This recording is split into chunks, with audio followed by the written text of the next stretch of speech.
Hey, what's up, y'all? It's Poppin'. It's D. About to react to this vid by Hip Hop Madness. This is the mini beefs of DJ Akademiks. I know some people he's beefed with, but damn, looking at all these people behind him, this is wild. I don't know it was this many, but sure, let's look at all of his beefs. Let's watch. This video is brought to you by Skillshares. At the culture of Chicago, they hyped up the music, not knowing that real lives would be affected. How do you feel about it? I wanted to slap you in your face, honestly.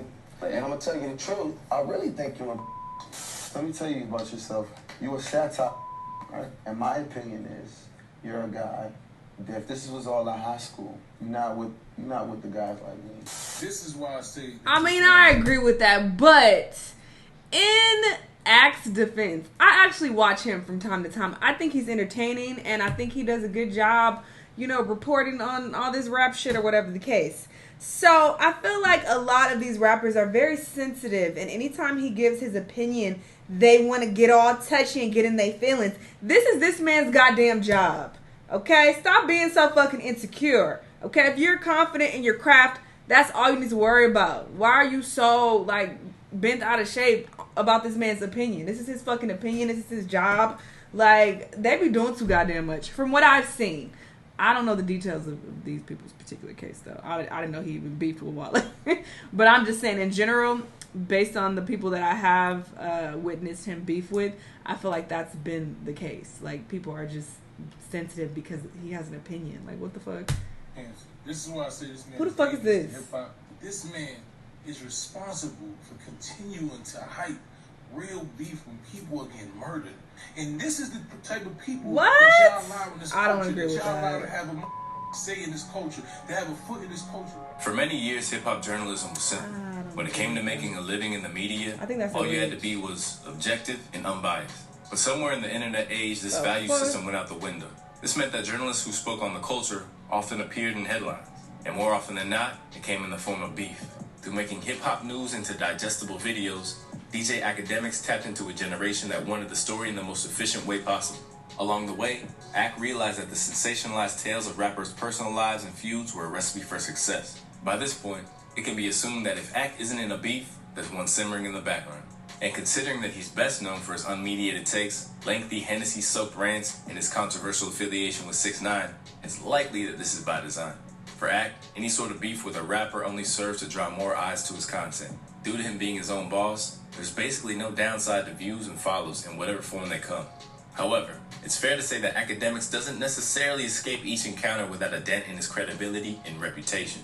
Here we're going to delve into Akademiks' many beefs, as well as assessing whether he walked away with a W or L. To start, we begin with the first major controversy of his career. Early on, Akademiks was looking for his niche, and at one stage, he found a way to separate himself from the droves of other online news outlets by covering the streets of Chicago. Dubbed the War in Chirac, Akademiks had a channel that was devoted to covering the ongoing violence. At its height, the channel, which still has 328,000 subscribers despite not uploading for 4 years, was gaining views in the millions. But given that Akademiks had no ties to Chicago, there were those who saw his content as exploitative and allowed him to profit off death. Appearing on a June 2019 installment of Everyday Struggle, Chi-Town's Vic Mensa took it upon himself to confront Akademiks. You really built a following off of clowning our deaths, people that I really know. And you know what's up about it, and why I said the things I said to you, is because were we to be in a room, there's no cameras, there's no security, you see us, you wouldn't make no jokes. You wouldn't make a single joke. Naturally, these comments created quite the stir, and in subsequent interviews, Vic doubled down. I saw him in Ghana. He was speaking in Ghana. I've never paid attention to this man ever in life. I can't even name a song that he performed or that he has. Anyway, but I saw him in Ghana speaking on this panel, and I was like, I like the way that he articulates himself. He's very well spoken, and the way he carried himself, I was just like, this man's fine. Anyway, it has His nothing to do claims with were anything. suggesting that he'd wanted to beat the brakes off of Akademiks long before he had a TV show. I planned to whip DJ Akademiks before he ever had a TV show. Since then, Vic has fallen into obscurity, and although he issued something of a statement at the time in the following episode of Everyday Struggle, it's clear that Ak doesn't feel any need to repent if the lyrics of Lil Ak's Trap American is anything to go by. In this instance, it's fair to say Akademiks won, as while he kept it moving, this became one of the final times that Vic entered the news cycle. As for Vic's comments, they didn't have the damaging effect on Ak's reputation that he'd intended. Instead, they set the tone for what other beefs are reinforced. And that's the fact that Act's platform will never take a rapper's feelings into account. So, we're calling that 1-0 to Act. In another incident from 2017, the ability for Act's words to weigh heavy on a rapper's mind was made all too clear by Wale. During a visit to Act's now infamous Complex show alongside Nadeska and Joe Budden, Wale committed the hip-hop cardinal sin of showing his hand and making it obvious that he was bothered by Act's assessment of him. Namely, that he was corny. Now, Wale, I did mention, right, and you were mad at me over something where I said, people, right, the perception of you is that you might be corny. You thought that was me saying it to you. I'm just clarifying. I'm just clarifying that I didn't say that perception. You're very sarcastic.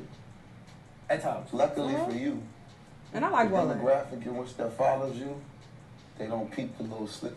I can smell sarcasm on you. I can smell sarcasm in your posts. Somebody like you don't have no credentials to call me nothing like that. With no apologies issued, it seems that this beef is unresolved.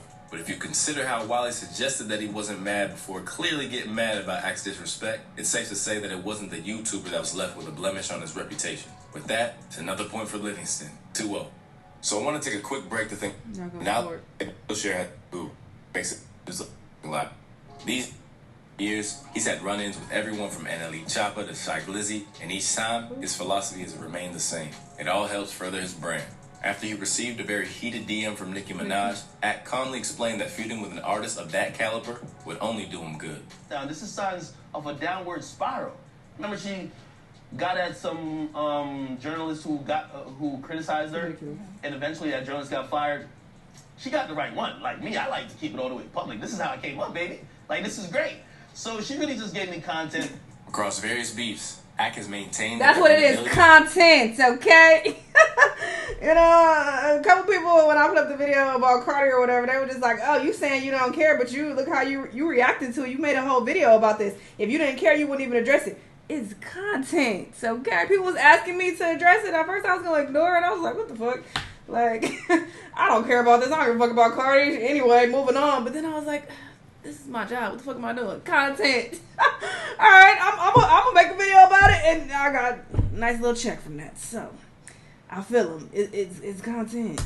To ignore him proves his relevance, and in certain cases, even has greater relevance than them. When Nav suggests that Akademiks hop on and off dick so much he probably got STDs on Twitter, the streamer launched into a massive tirade in which he tore Nav down in every way he could.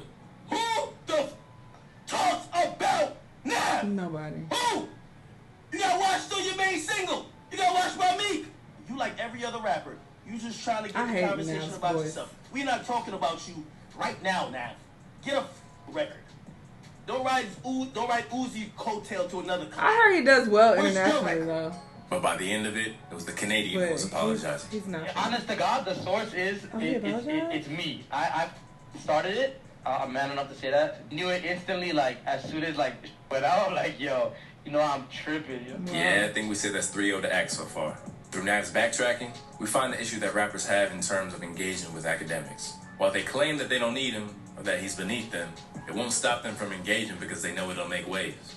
Having picked up the baton for the idea that Act's style of content cute is here. dangerous, I've never seen him Meek look Mill cute. routinely said that his platform is small and irrelevant, before advocating for its destruction and making an enemy during their infamous Clubhouse conversation. But in one tweet that followed their back and forth, Act proved why in Meek's case, employing all of the tough talk was a waste of time. Meek Mill tweeted that he finally had my location when he saw me on Versus with 750,000 watching, Act remarked. Bro, I went to Complex for 3 years every morning at 7 a.m. Why you act like I was hiding from you? Stop it, dog. Only the rappers who are trying their best to look gangsta claim I'm not, or the ones who need an easy target. If I'm outside, I'm running a play, running up or furthering my brand. Don't need to be everywhere for validation. Like it or not, there are rappers, even ones that should be above it, that put a lot of stock into what Act does. And for that, we have to give Act another point here.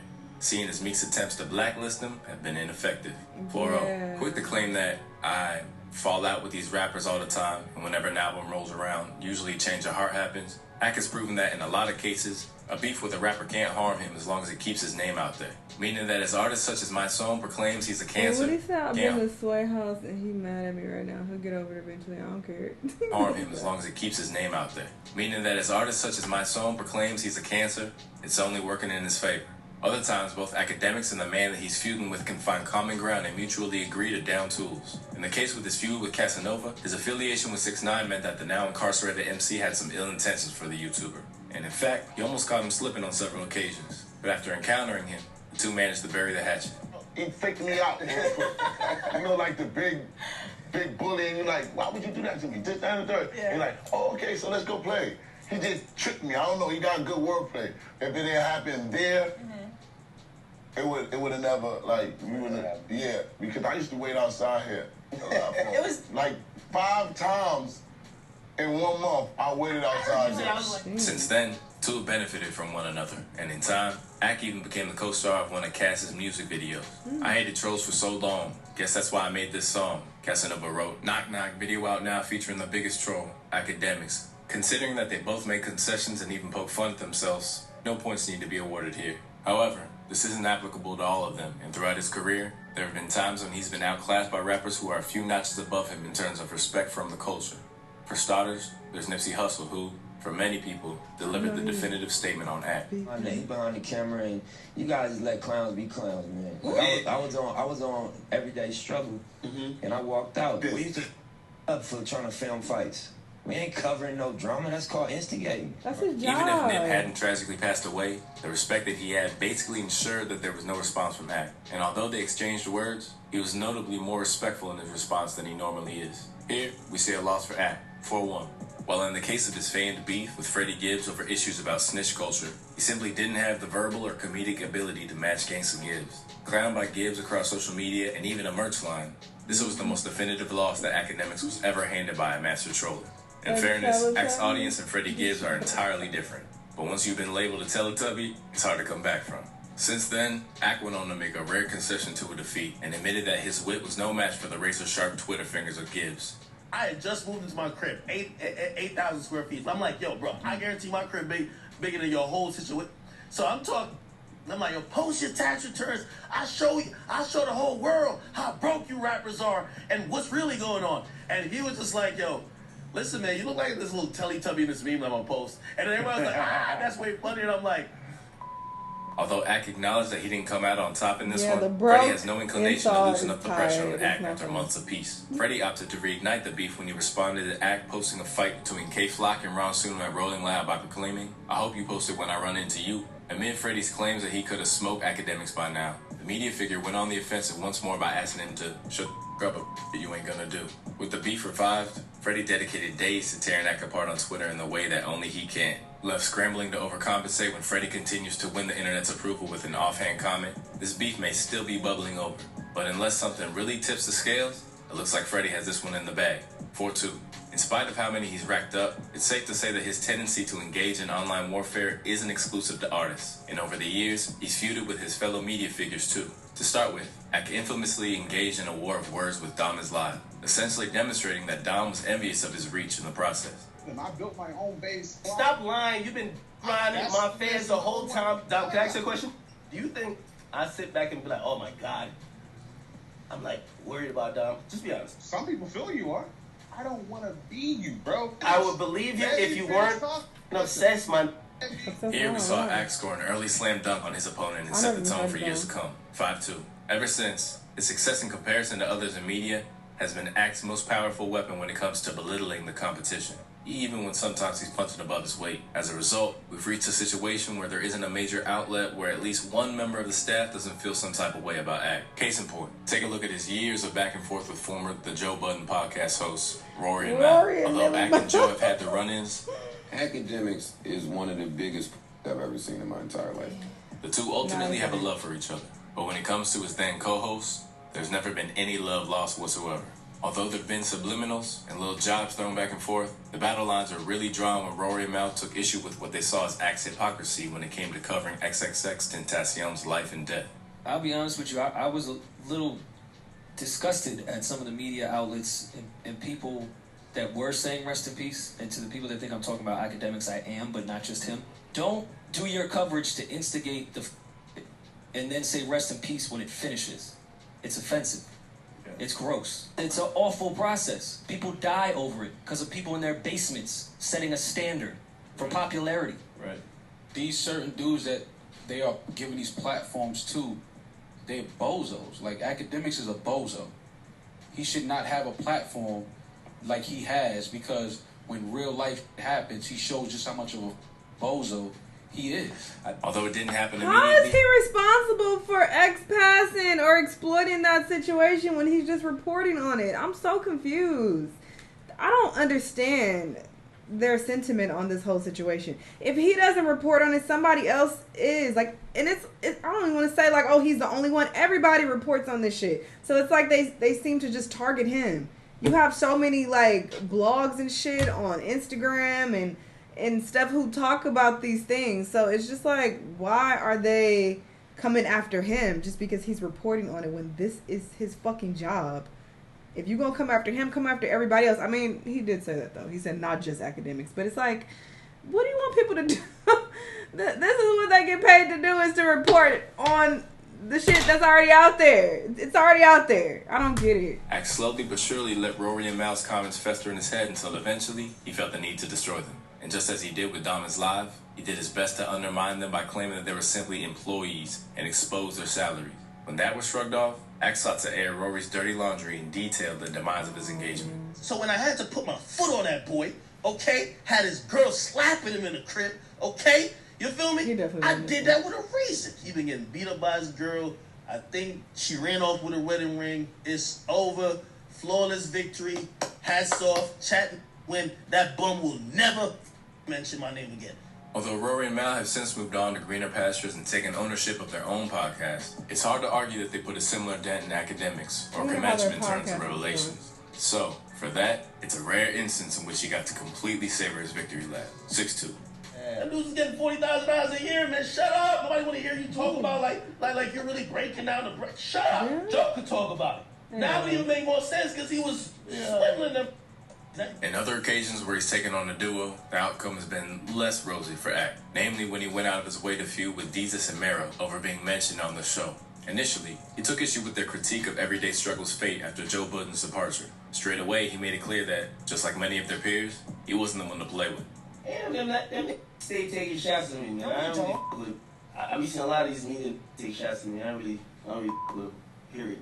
Unbothered by his attempts to dismiss them, Desus and Mero sought to put him in his place with everything from production values to claiming he was irrelevant. This is a TV show. They got lights. This ain't the studio. You feel me? We got guests. You know what I mean? This ain't dollar. Nobody's talking about you. They're talking about the dumb that you do. You are not important, DJ Akademiks. You're named after velour suits from 2003. Stay in your lane. I've been making more money than y'all before y'all even signed to y'all companies. I'm in my mom's basement right now, in my gamer chair, and them don't know where I live at. That's why I'm talking wild spicy. You're talking spicy in 240p. Come on. Seeing as they essentially operate in two completely different spaces, nobody takes a loss for this particular beef. But speaking of Act taking issue with his name being in another media personality's mouth, look no further than his brief scuffle with Adam 22 of No Jumper. Despite the fact that he's made a career out of chronicling other people's business, August of last year saw the notoriously touchy Akademiks take issue with what he saw as Adam 22 meddling in his business. Brought to a head over a marathon 4-hour stream, Act seemed to be unhinged throughout, and made it more personal than it was in the process. He wants to know, did they run a train on your name out? I mean, number one, whatever my girl has done in her private prior to me, not really my interest. So, I mean, I don't feel any need to speculate about this at all. You clown me just supposedly for being there when it's not Selena. It's Leno's never my girl. I didn't clown you. I laughed at the scenario she was describing, and I still feel like I'm within my right to laugh at the idea of you passing 6'9", which is again what she said. You sneak this me? You wouldn't want me to do the same thing to you because it would be bad for business. More of a verbal scuffle than an actual beef. This is the situation in which Act's paranoia got the best of him, and the beef fizzled out before it could truly begin.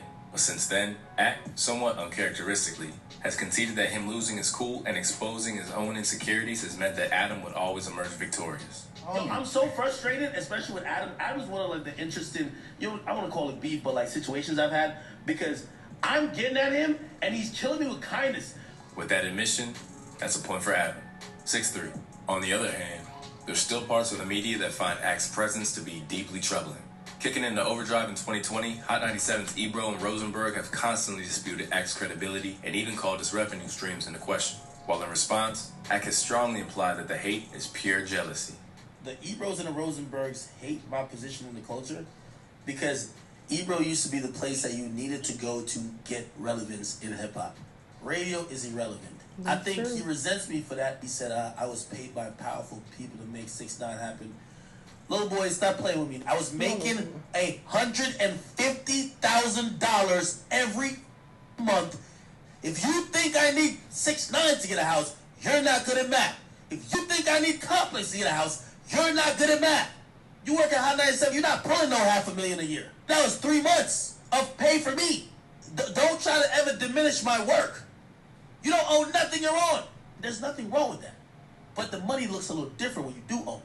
Although Peter and Ebro are perfectly within their rights to have their issues with Act's style, you can't dispute the fact that, whether you like it or not, Act has formulated his own success. And in some ways, his argument that he's more relevant than them to most hip-hop consumers and artists holds weight. So, we finish up our breakdown with a final score of 6-4 in favor of the unlikely victor. No matter what anyone has to say about Act, one truth emerges across his entire back catalog of beef. Whether or not you feel that he won on every occasion or suffered heavy L's, Akademiks is still standing. Barring the incident in which he was suspended from Complex after making misogynist comments about Chrissy Teigen, there have been little to no repercussions for Act. Instead, with every new beef that arises, both his bank balance and name value only expands. So, between his volatile personality and the industry that he's in, Act is simply one of those people who's bound to ruffle feathers in one way or another. And with that, we leave you with the immortal words of Erykah Badu.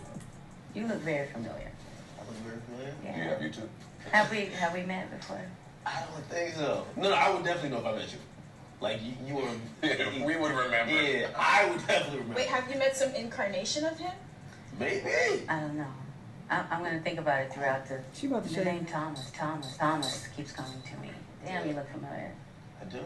In a good way or a bad way? I really hope you figure out this. It's something nostalgic, like my childhood or something. Oh, might come from a different life. It's like my stomach inside is like tickling so much and turning over. You know, like a tickling feeling. Oh, wow. This gotta be good. Man, Joe, if you don't get out of my vibe, you might have to figure it out off camera. You have to read my palms. You flirting with the queen? Listen, I got it. You got it? Yes. Could be that goes You're on not camera? going to believe it. It's so simple. Oh, it's wow. really simple. You know who you look like? You look like Jerry, the mouse from Tom and Jerry. Hold up. I